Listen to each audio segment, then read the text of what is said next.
Hello and welcome to my review of Doctor Who Season 1, Episode 7, The Long Game. What the fuck?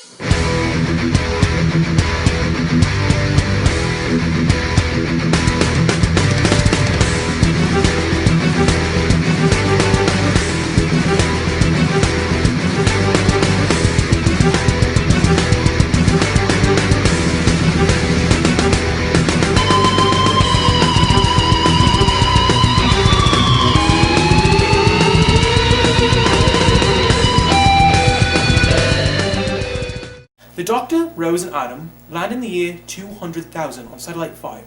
The Doctor notices some suspicious activity and goes asking people questions.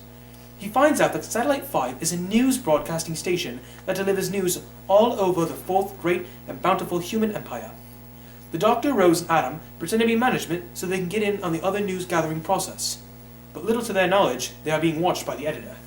While the news gathering process is underway, one of the employees, Suki McCrae, is promoted. She's sent to Floor 500, where it is revealed that she is secretly a spy infiltrating Satellite 5. It is also revealed that the editor is taking orders from a giant ceiling nipple. Adam parts company with the Doctor and Rose as he tries to gather information from a public access computer. The computer tells Adam to go to Floor 16. Once at Floor 16, Adam discovers that in order to get the computers to work, he would have to have a microchip implanted in his brain. So he decides to get a microchip implanted in his brain. Meanwhile, the Doctor and Rose meet Kathika. They ask Kathika questions about Satellite 5, and eventually they find their way up to Floor 500.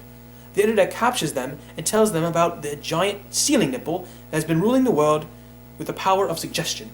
Adam finds one of the information gathering stations and tries to use it for his own personal gain. This allows the editor to see inside his mind. The editor finds out that the Doctor is a time traveler and plots to use the TARDIS to rewrite human history. Meanwhile, Kathika comes to the realization that her entire life up to this point has been, well, meaningless, and decides to use the spike to kill the giant ceiling nipple and save the day.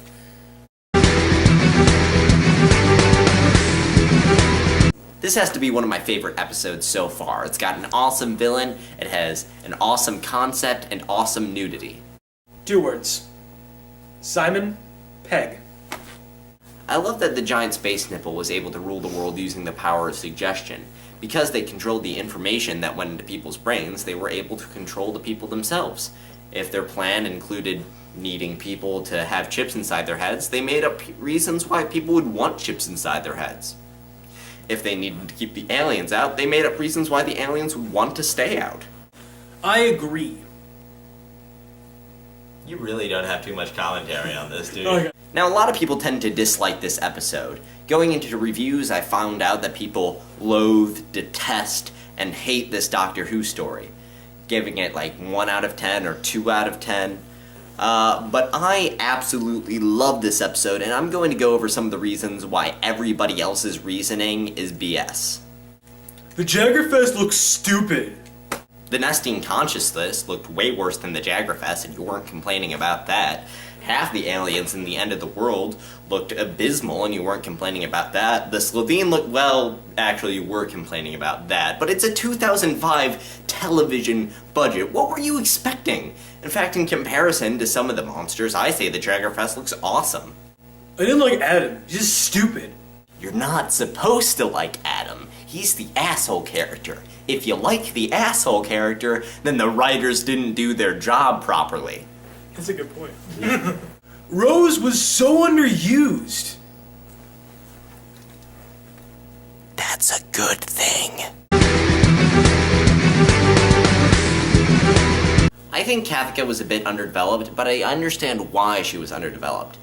It reinforces the whole point this episode's trying to make about how the human race had been replaced with these brainless sheep that just believe every lie. And, Kathika demonstrated that and also managed to have growth as a character when she decides to take on the Jaggerfest by having the spike thing.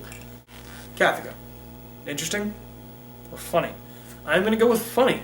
I look at her as a funny character. Contrary to the context of the episode, I think she's funny. When Suki gets promoted, she's all just like, good riddance. She's all pissed off. I think it's hilarious. I think that she's a little naive, to believe what the doctor is telling her, but it's not really her fault. I mean, she's been programmed to think, oh yeah, this makes sense. Why do I need reason? I don't need reason. Whatever they're telling me makes perfect sense. And I like that about her character, that it shows that they're not all right, but it's not gone. It's not, there is still the chance to save the people that are there. So, yeah. I like that Adam reacted to being in the future for the first time in much the same way that Rose reacted to being in the future for the first time. Also, it was kind of nice to see the story of a failed companion. I didn't like Adam. I hate Adam. I want him to die. Like a very severe, painful death. Because he totally went against the doctor. Rule number 1, you do not go against the doctor. But I think, like he said earlier, the writers did their job, and I don't like him, and that's a good thing. I thought rule number 1 was the doctor lies. Oh. And then there's Rose. Was Rose even in this episode? Who's Rose? The Doctor, once again, is awesome. Not quite as awesome as he was in, say, Dalek, but awesome nonetheless.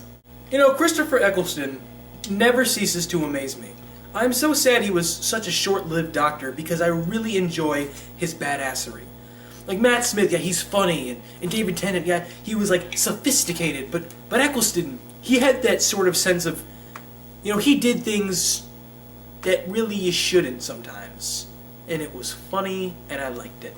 And that's maybe me reviewing every episode that he's in, but I'm just saying, I really enjoyed Eccleston. Here, here. The editor was such an effective villain. He struck that perfect balance between gigglingly insane and a super genius. It was perfect, and seeing him in that wasteland along with all the dead bodies just really added to the sense of creepy. Simon Pegg. The whole reason I watched this episode.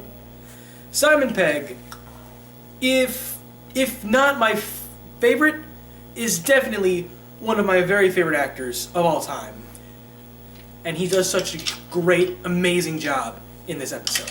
I mean, he is such a well-rounded actor. He goes from, Shaun of the Dead, where he's like this depressed lowlife, to where he's like in Paul, where he's like this depressed comic book dude, to where he's in like, Hot Fuzz, where he's like a depressed cop because they moved him, to like World's End, where he's like depressed. I'm not even trying to be sarcastic, I actually really enjoy him as an actor. But Simon Pegg did an amazing job as the editor. He was completely hilarious, yet at the same time very menacing. I'd be afraid to be in the same room as him, yet I imagine I would enjoy myself having a conversation with him because he's just so funny. And in the very end, where he's talking to the ceiling nipple, and he says, I'll resign now. It killed me. I loved it. It was great. So, 2 words. Simon Pegg.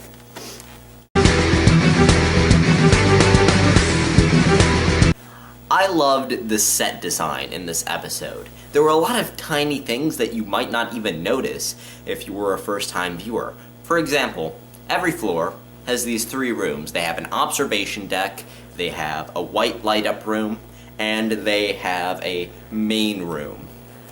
Now, I like to see how every floor that they showed, floor 16, 139, and floor 500, all used those rooms differently. For example, the observation deck from floor 139 was used as the computer screen room in floor 500, or the news gathering rooms in 500 and 139 is used as a surgery room in floor 16. I think the Jaggerfest could have been done better. I mean, it wasn't done so poorly that it took me out of the episode, but still, there's room for improvement. The Jaggerfest was alright. It was a ceiling nipple. That's the best way to describe it. I liked that it didn't have eyes, just a mouth.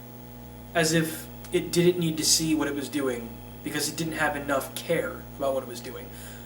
The way I imagine the Jaggerfest, at least the way that I took it in, is that this being, it has a brain, and it's smart enough to comprehend exactly what's going on. But it doesn't need eyes because it doesn't care about the life forms it's affecting, it cares about itself. It's a very narcissistic life form. That's my opinion. And while we're here, the noise that Suki's gun made when she was shooting at the Jaggerfest, was just so, it was so generic.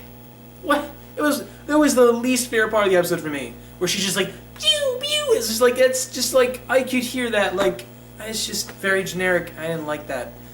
That's like my only real complaint, so.